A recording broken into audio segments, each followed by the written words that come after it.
and support begins in 3, 2, 1. Hi, everybody. Welcome back to Nurture and Support, sharing all the awesome since 2013.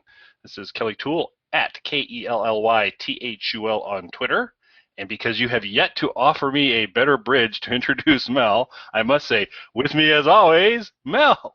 Hey everybody, it's Mel at Karmic9 on Twitter, and it's great to be back for another week of sharing all the awesome recommendations that we love, and hope that y'all will comment once in a while and share something with us, and please help Kelly with his introductions.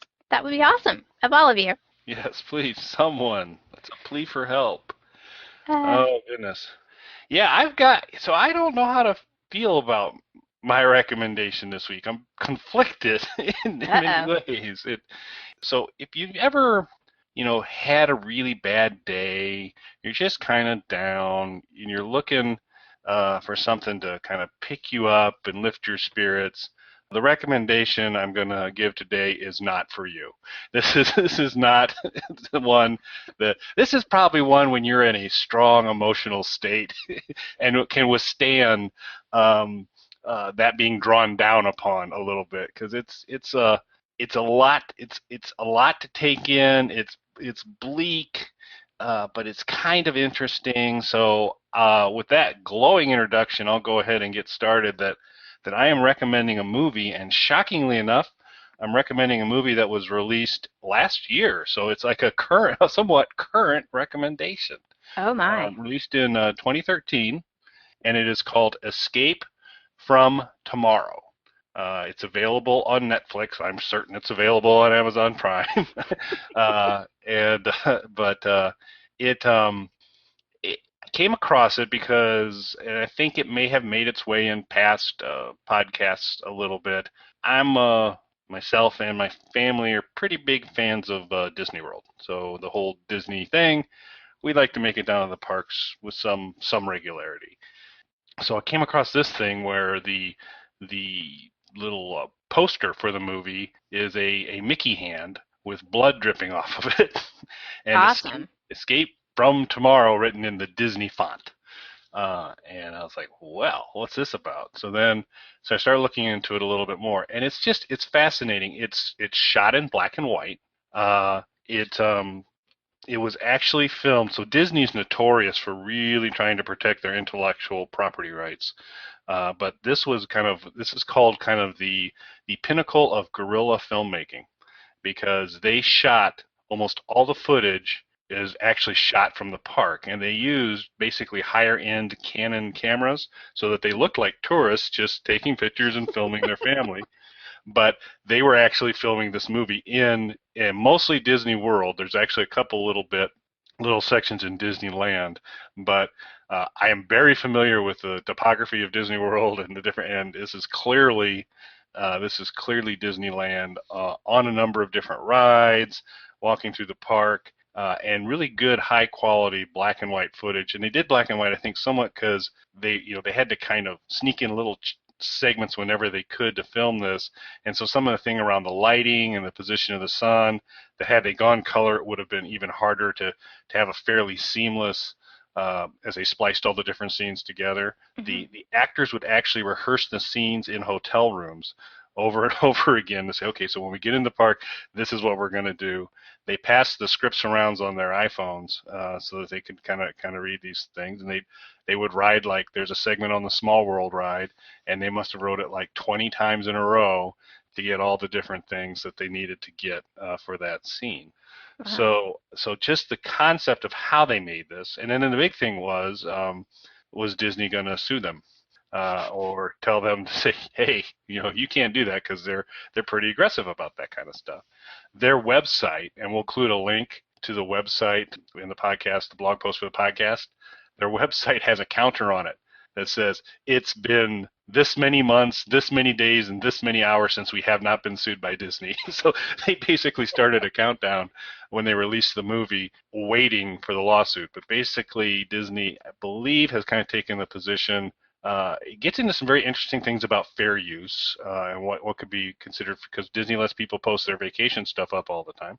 Right. They film things there. So they're trying to say, well, maybe if we just kind of ignore it, then it's not going to get a lot of publicity and it'll go away. It does. Disney keeps kind of a big online reference of every movie that features Disney World or Disneyland, and they have included this film.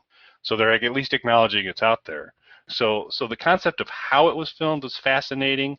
The writer and director, Randy Moore, his parents were divorced, and his father moved down to Orlando, and he would go visit his father on some regular basis, and they would go to Disney World a lot.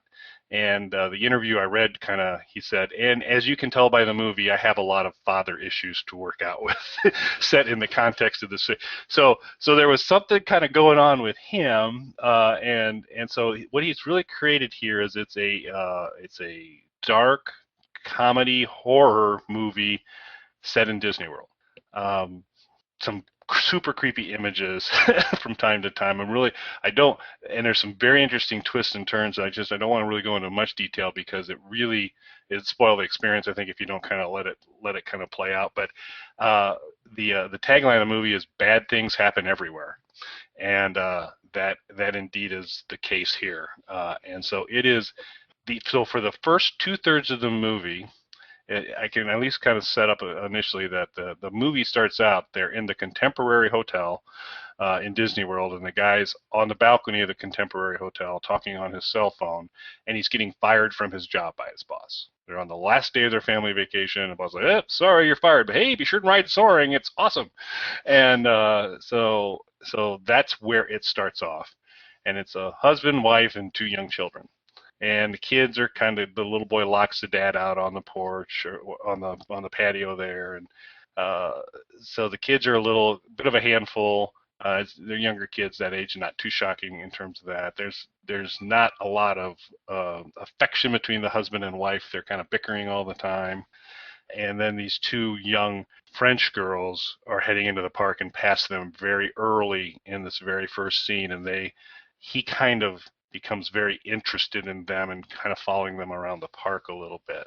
And so for the first 2/3, it's this whole process of you don't really like you feel sorry for the guy who lost his job, but pretty rapidly he makes himself a pretty unlikable character.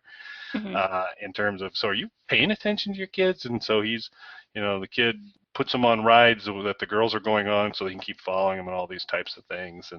And so it's just kind of bleak and dark and unpleasant. And then all of a sudden, about 2/3 of the way in, it stays bleak and dark, but it just does this turn that just knocked me off my feet in terms of, it's like, what?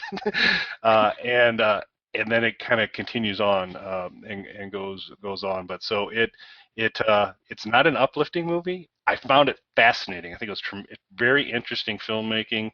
The guerrilla tactics used to film all the stuff in Disney World, very cool. Slightly undermined by the fact that on a few things they had to do kind of a green screen where they'd be 2 people sitting on a bench and then they'd be putting back behind some other footage.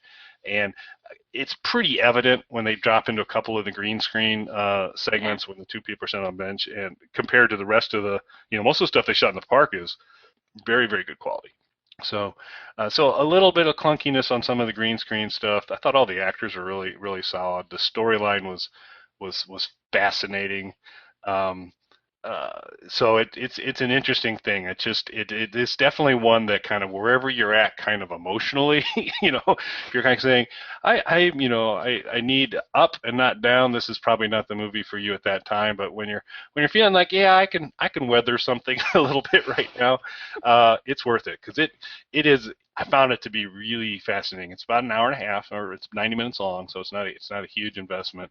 The first 2/3, because it kind of reinforces a little bit of, this isn't necessarily such a great guy, it starts to get a little bit slow, but then all of a sudden they hit the turn, and wow. Pretty fun from there. Some pretty amazing things. And for a low budget movie, there are a couple of just remarkable special effects. I will mention these remarkable special effects do involve the large Epcot ball. The 2 most amazing special effects in the movie, that's related in some way. but I'm not going to go any further than that. But it's a very fascinating movie. I think if I really wasn't aware of it until I kind of just stumbled across the poster, caught my eye, and I enjoyed it. I said I didn't have a bounce in my step afterwards. It was a little bit of okay, time to move on. But I recommend Escape from Tomorrow when you're in a good mood and can handle it. So there you go. So this is horror, not supernatural horror. Mickey's not going to come to life and start, this isn't the ghost of Mickey come back to avenge Walt, is it? Not straight up. not super. Okay. I mean, there's an evil lurking in this park, and it starts to emerge, and so I'm not a big fan of It's a Small World as a ride to begin with, to tell you, but their version of it, what happens in it is there's some supernaturally evil-y things kind of going on there. Really well done. And then they're really crafty because they couldn't use any of the actual park music. So there's very clear music going on in It's a Small World. Mm-hmm. That's not what you hear when they're in the ride. Yeah. And usually it's pretty far apart. But actually the soaring ride, I thought it was the actual music for a little while. So, but yeah, so there's no ghost of Mickey. You get a little bit of backstory on the corporate sponsors of Disney, so some of the Disney rides, which is interesting. But yeah, the Small World, and that's pretty early in the film, is that you'll see the evil start to make its way out in It's a Small World. So. Okay, I like the idea here of bad things at Disneyland.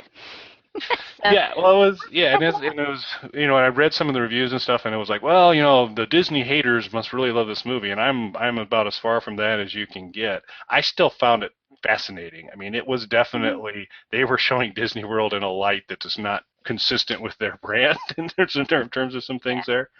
But I just thought it was interesting movie making. So I'm not about Disney bashing. I enjoy it a lot, but this would not be kind of on their reel of, hey, this is what Disney World's all about. But it's pretty cool. Yeah, no, I'm not a Disney hater. I've actually never been. So, but the whole idea of bad things happening in places that are supposed to be all happy is a good one. It's one I like in movies and books and everything else, because I like to read about things that are more horrible than my real life.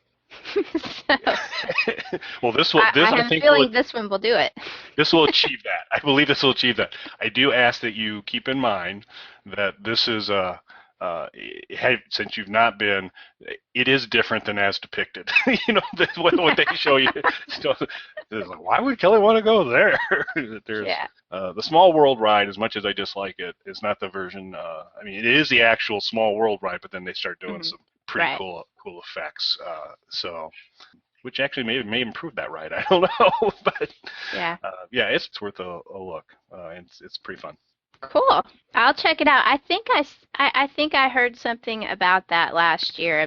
I remember something about some movie that everybody thought Disney was going to sue them over. So that was probably what they were talking about. But yeah, I had no idea what it was called, and it's on Netflix, which most of you out there should already have. So surprisingly enough, I also have a movie. And I have a movie that's available on Netflix, and it's not available on Amazon Prime. Well, it is, but you'd have to pay for it. Oh.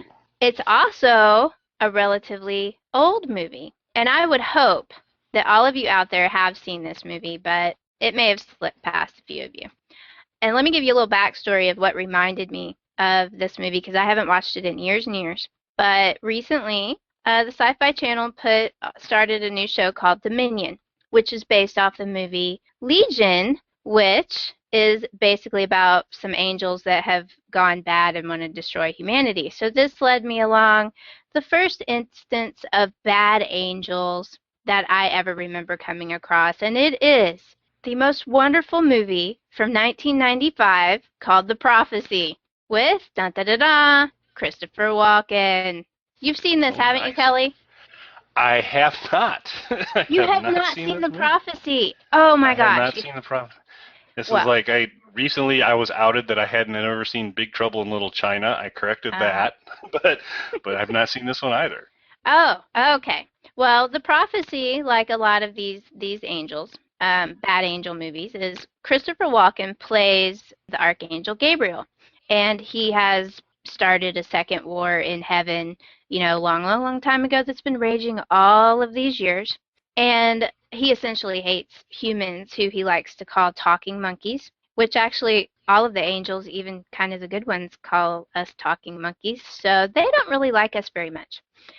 But some angels come down to earth to get the soul of a horrible, horrible, horrible person who has just died. And Gabriel believes that if he can get this soul and he can get it to fight on his side, that he will win the war in heaven and basically reopen heaven, because heaven has been closed since this war began. And essentially all of the souls on earth, nobody's going to heaven. Their souls are just sitting there, but you can still go to hell, because hell is always open, as you'll find later in the movie. They tell you. Walmart. Yes, it's always open 24/7. This movie had a bunch of people in it at the time. It was Christopher Walken. I'm probably saying his name wrong, but Elias Koteas. You'll recognize him when you see him. He plays a cop in a whole lot of movies, but this is from 1995, which is getting to be a really long time ago, even though I'm still kind of thinking, hey, the 90s, that was just like 10 years ago or so. It wasn't. This movie's almost 20 years old. Eric Stoltz, probably anybody younger than me doesn't really know who Eric Stoltz is, the redheaded actor who's mainly into directing nowadays. He plays a good angel named Simon. You've got Virginia Madsen in it. Adam Goldberg, who is a great comedic actor who always plays like this neurotic Jewish character. He is also in it as basically some comedic relief. And way before anybody knew who he was, Viggo Mortensen. And Viggo plays Lucifer, who you don't see till the very end of the movie. But when I was looking at it, and of course, since everybody knows who he is from Lord of the Rings now, he now has high billing on the movie previews on Netflix. Now they're like, Viggo Mortensen's in this movie. And so some of you may have gone back and seen this. If you were, especially the ladies, they were Viggo Mortensen fans, may have gone back and watched The Prophecy, but they were probably disappointed because he's only in it at the very end.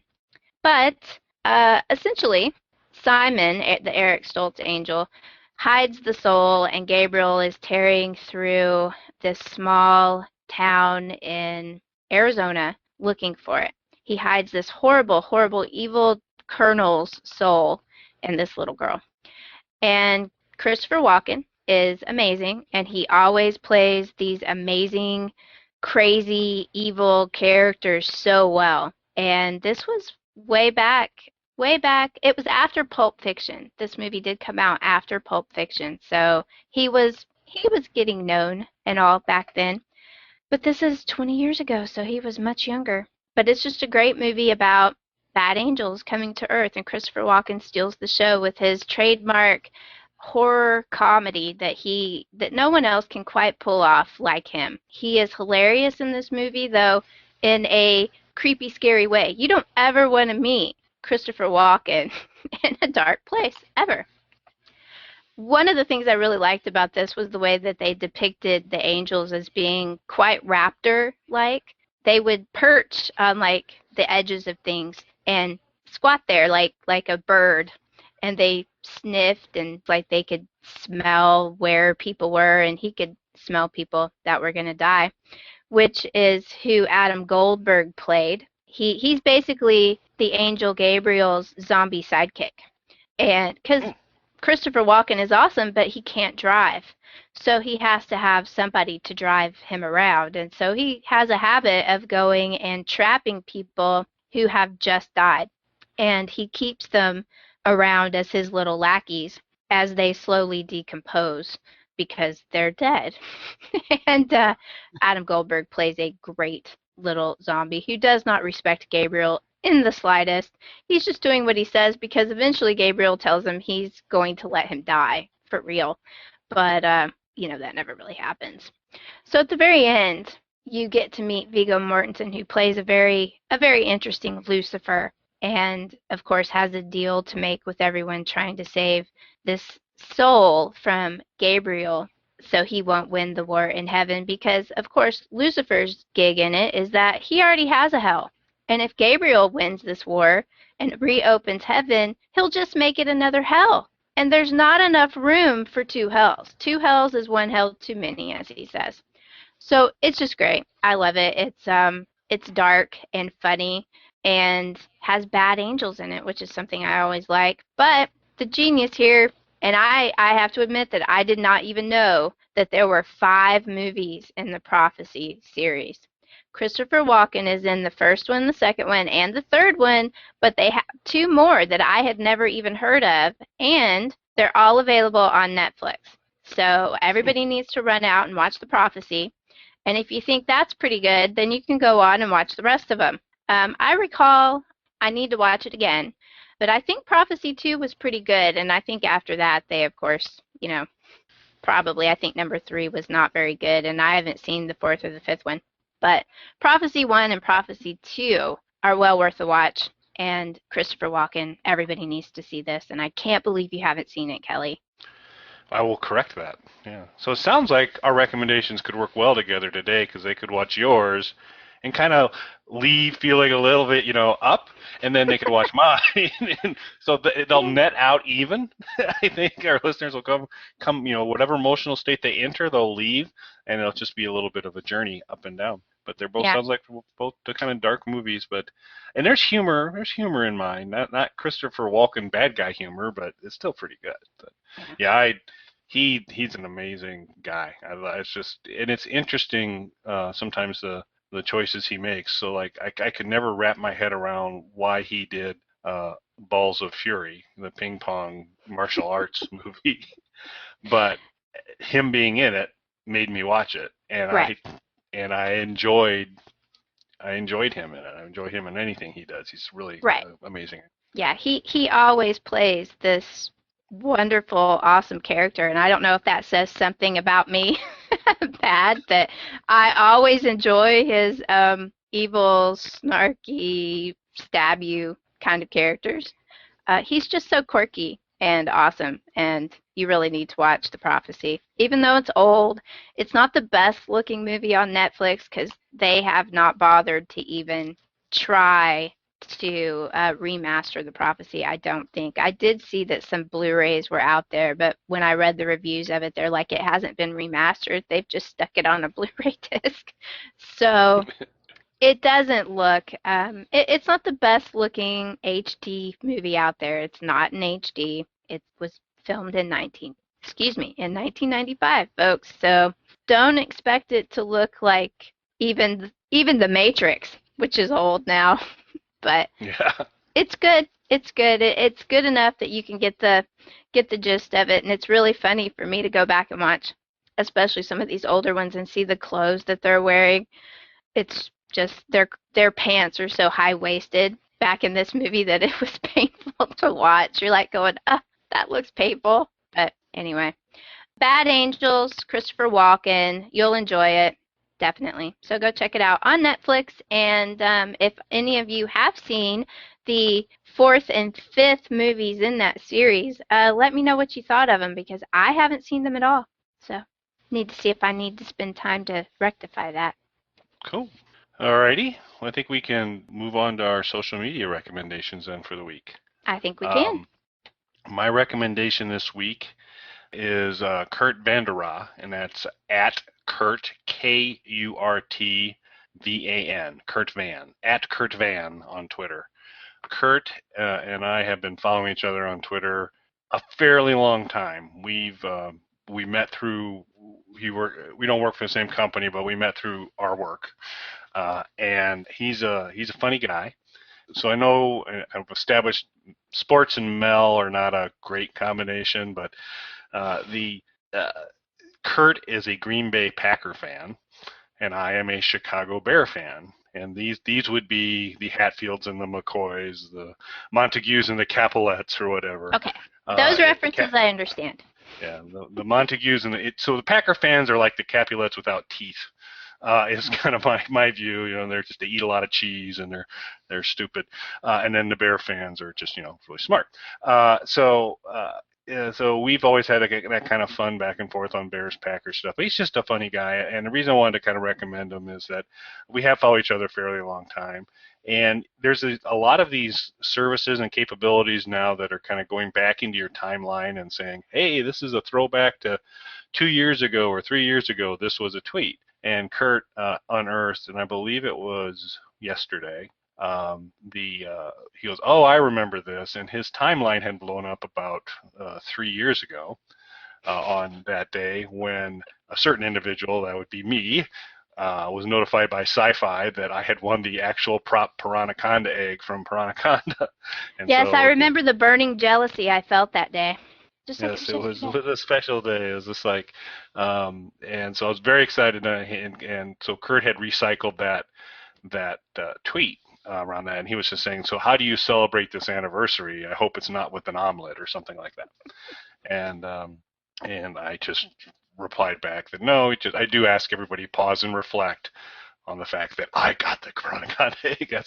I just think that's the main thing we need to focus on is who owns the Piranaconda egg. And so he brought that Piranaconda egg. What's that? The last Piranaconda egg. Yes, there were only 2 prop eggs, and as Terry Ivins has shared, the lead actress in that movie, one of those is the bottom in some body of water in Hawaii. It sank, and so I have the last prop egg. So Kurt brought that up. One of my favorite things because of the whole Bear Packer stuff. Fortunately, I think Kurt's wife, who obviously is a saint to begin with because she's married to him, but she must have introduced good influence and good genes into their family because Kurt's incredibly precious young daughter is a Bears fan. And a few years back, the Bears played the Packers for it was the game to determine who would go to the Super Bowl. And so it's about as good as you can get. Big rivals playing each other to who's going to go to the big game. And the Packers won that game. And his daughter was inconsolable. She was crying. She was running around, and he, of course, was very happy. And so he's filming her, and he's like, "Oh, they lost. They're never gonna win." And he's like, "Oh, what's the matter, Lauren?" And he's like, "Go Pack, go!" And he's filming her, and she's like, "I don't like the Packers."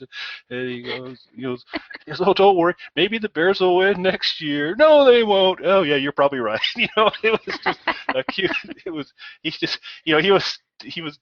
He wasn't tormenting her, but it was a very cute exchange, and that video actually went a little bit viral during that time, and it was on some local Chicago station. So awesome. I'll do a little bit of digging because I would love for the blog post for us to have the little Lauren clip of her reaction to the Bear Packer game because it was so cute, and his just total inappropriate father-like support. Pretty hilarious. Yeah. So I'm going to give Kurt the recommendation, my social recommendation, and I'll find that little Lauren video because I think it's worth a chuckle. Well, my social media recommendation is not as cute as that, but it's highly important. And given that we're going into summer and people flock to the coast to jump into the Gulf of Mexico, this is something that you should know about. I am recommending Catherine the Shark. And her Twitter handle is @shark_Catherine. Catherine is a very large great white shark who has been tagged and has been hanging out in the Gulf of Mexico for a while. She has a Twitter account now, and she likes to tweet out when she's going to be on TV. But you can track her through the, let's see, it's ocearch.org. You can go there and you can track all sorts of sharks. But anyway, she's a misunderstood girl just trying to get some fish. She's hanging out in the Gulf of Mexico right now, and y'all can follow her. She's trying to raise awareness for sharks. And Shark Week comes up every summer, as we all love. So she'll be very active during Shark Week, I'm sure. So I suggest y'all all go learn more about Catherine the Shark by following her on Twitter. She also has a blog and a G+ account now, I saw. But you can get links to all of that from her Twitter account. She's quite humorous, making fun of some of the newscasters who are talking about her. So she's fun. Go follow her. Find out where she's hanging out today. Sounds good. That's cool. So that's another one I never had heard of, Catherine the Shark. So that's very cool. It's a relatively new account. I think started up in the last couple of weeks, so I've been following it for a week or so. Excellent. But she was on CNN. They talked about her on CNN recently, and the Today Show and all of that, because apparently she's been on the news quite a bit down in Florida, because she's in the Gulf. But don't be afraid of great white sharks unless they're right next to you in the water. This is why I don't go get in the water. I think I like all the sharks in the water and me on the land. I'm with you. I'm with you on that. So cool. All right. Well, any re-recommendations, unrecommendations, other little things to slide in for you, Mel? No, I think I'm good this week. I haven't been hating on anything in particular that I can remember. So I am not taking back any of my recommendations today. We'll see about next week, though. Yeah. It's a new day, but I think Catherine the Shark is safe. I think she'll stay strongly recommended. Excellent. Well, hey, we appreciate you all joining us. We'll hand it over to the capable vocal cords of Matt to give you all the info on how to follow and connect with us, and we look forward to talking to you next week. Bye, everybody.